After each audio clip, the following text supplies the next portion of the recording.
Hello everyone. In the previous video, we studied about extension field or field extension. We came to know about prime fields and finite extensions, degree of extension.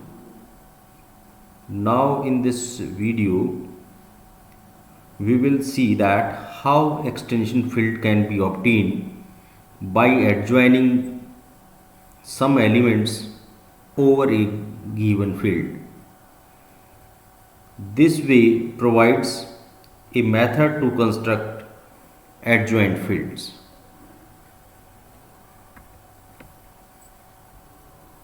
Let K and F be two fields such that F is contained in K. In this situation, K is known as a field extension of F and F is a subfield of K. If we take a subset S of K and we collect all subfield of K which contains F and S,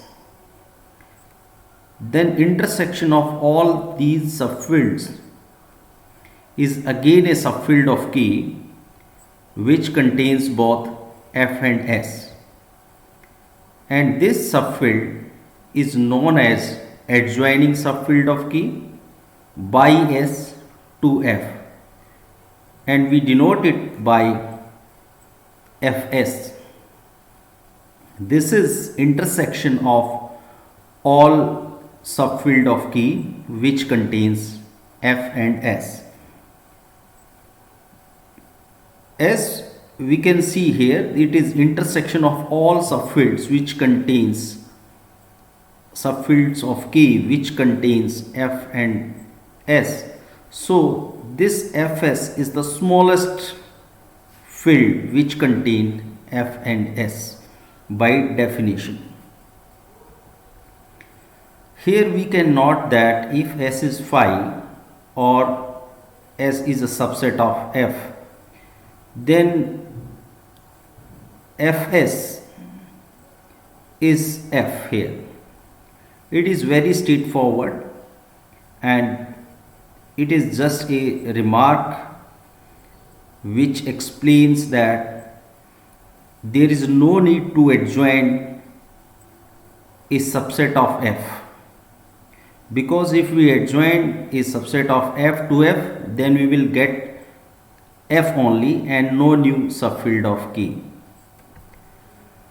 So we have to take an element alpha from K which is not in F. The adjoining field F alpha of K, this is adjoining subfield of K which can be obtained by adjoining alpha to F, and it's known as simple extension. So simple extension is of the type F of alpha and alpha belongs to K.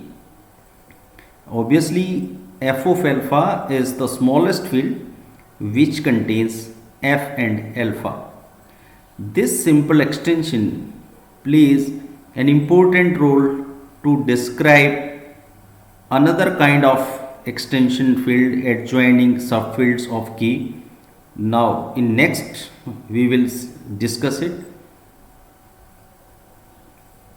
If you take S as a collection of n elements of K, obviously we can say that these n elements doesn't belongs to K, doesn't belongs to F, and all are proper element of K, and no alpha I belongs to F.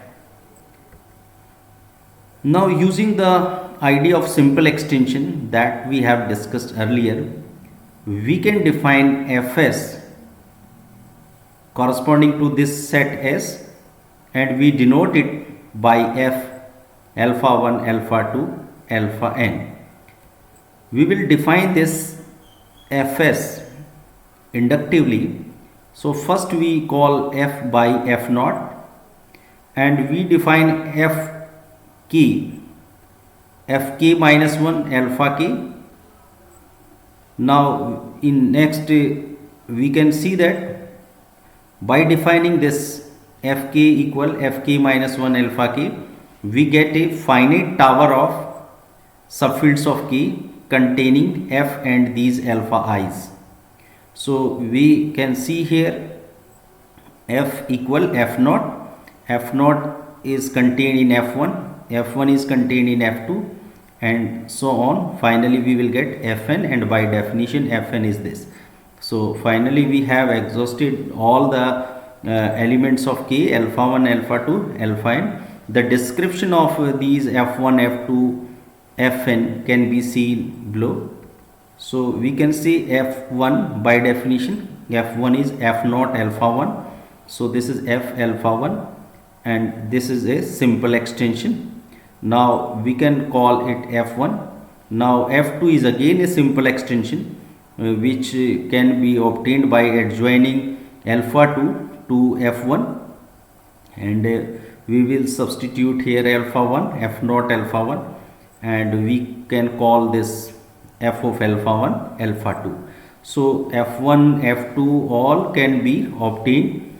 In this manner we find fn minus 1 alpha n, and fn minus 1 is f alpha 1 alpha 2 alpha n by induction hypothesis, and finally we can call it f of alpha 1 alpha 2 alpha n. So in this way we can construct adjoining subfield f alpha 1 alpha 2 alpha n. Now R is an extension field of Q, this field of real number, and this is the field of rational number. Now root 2 is a real number. Now we can obtain adjoining field Q root 2 is a simple extension of degree 2 over Q. Further, using the argument we have given earlier, Q root 2 root 3 also can be described using Q root 2 and root 3, and Q root 2 root 3 is a field extension of Q root 3 and Q root 2. Now we give an example in which we will show that this field Q root 2 comma root 3 is a simple extension. So we mean to say that we can find a real number that can be this obtained by adjoining two elements. However, we will see that the similar field can be obtained by adjoining a single element, which is root 2 plus root 3. So in this example we will show that these two fields, adjoining fields, are equal. So first thing is very obvious, because root 2 and root 3 belongs to Q root 2 comma root 3, and their sum will also belongs to this, and Q is contained in it. So Q root 2 plus root 3 is the smallest field which contains root 2 plus root 3, but root 2 plus root 3 also belongs to this.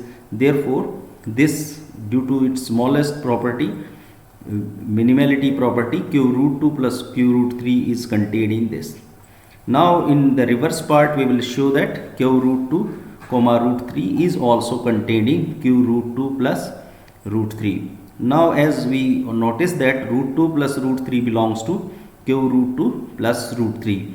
So we can show that using this root 2 into root 3, root 2 and root 3 alone, R belongs to Q root 2 plus root 3, because we can see that root 2 into root 3 can be described in this form, and this elements belongs to Q root 2 plus root 3, this field, this element belongs to this field, its square belongs to this, and rest of things are rational number. So the compositions of all these expressions belongs to Q root 2 plus root 3.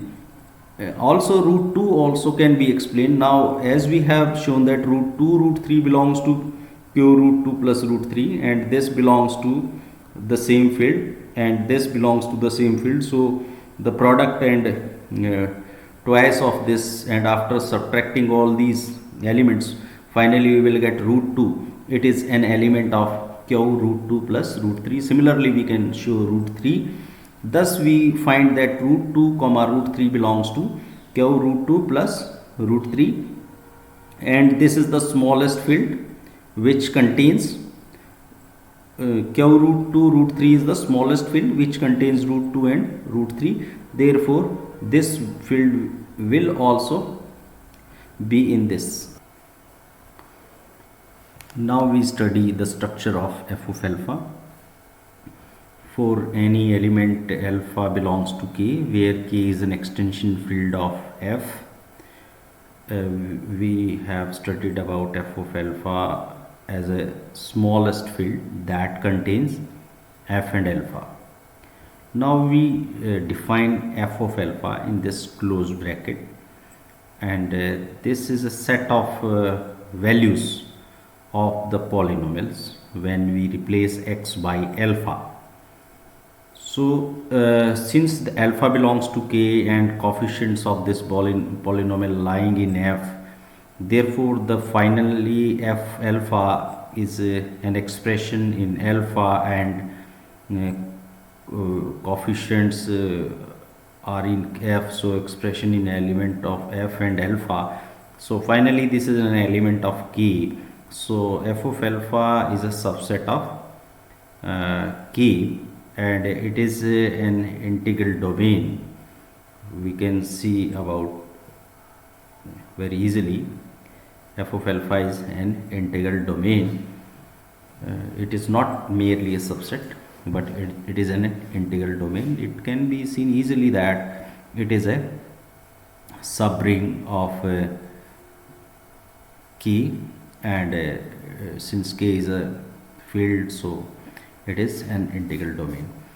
So it is an integral domain, and we know that elements of this are in F and alpha. So and f of alpha, this is a field, so f of alpha, this is closed bracket, is containing this f of alpha.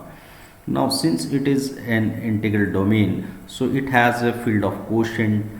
If u is the field of quotient of this f of alpha, then u is the smallest field which contains this integral domain. But we can see here f of alpha is also containing this, and both are smallest in their own rights. So therefore u and f of alpha becomes identical fields, and therefore the structure of f of alpha also can be obtained here due to its field of quotient, here f of alpha upon g of alpha, where fx gx are polynomial and g alpha is non-zero. So we can think about the structure. This is f of alpha when it is a field of quotient of this integral domain f of alpha close bracket. We have seen here f of alpha is contained in f of alpha in this open in this field. So it is a natural question whether these two are equal. So now next part we will study that these two will be equal. We are considering this case if alpha satisfies a non-zero polynomial px over f of lowest degree m. So we know that alpha satisfies infinite many polynomials over f of characteristics 0. Then there will be a least degree polynomial also which will be satisfied by this alpha. So we can consider px as the lowest degree polynomial which is satisfied by alpha. Now we have seen that fx is an integral domain, and this is a ring, and they both are rings. So we can define a mapping between these two rings by changing x to alpha, and hence we can change fx to f alpha. This is a ring homomorphism onto homomorphism. So this is a ring epimorphism with kernel of this is kernel of psi containing those polynomial whose valuation is 0. So whose valuation is 0? Since kernel of psi is an ideal of fx and it is a principal ideal domain, so it will be a principal ideal and generated by a single polynomial, and one can see that the generator polynomial will be px. The most suitable polynomial of this as a generator of this ideal is px.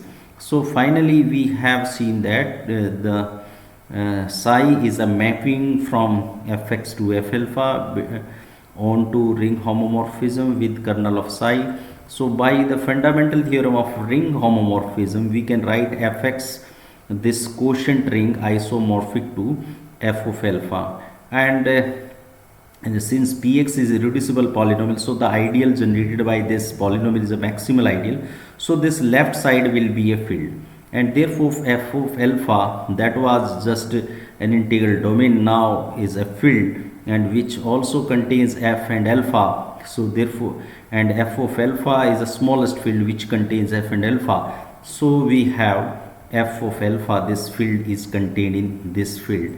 So we have identity here because of these two things, and in this way we have identity. So now f of alpha, elements of f alpha can be written as a polynomial of the type in alpha, polynomial in alpha. But we know that the f of alpha is isomorphic to this, and this is elements of this is affected by the modulo px, and degree of px is m. So elements, there are polynomials can be identified as a polynomial of at most degree m minus 1.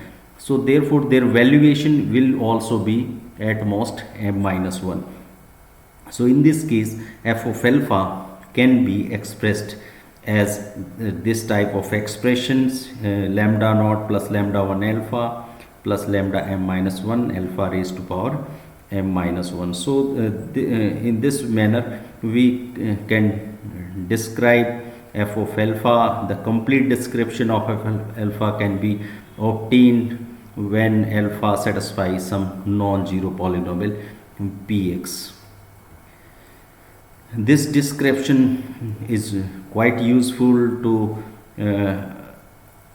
give a detail of some well-known fields like q root 2. Now q root 2 can be written as a plus b root 2 here, and where a and b are elements of q, and this is a 1, there is alpha is root 2 here. Also we can explain q root 2 root 3 in this way.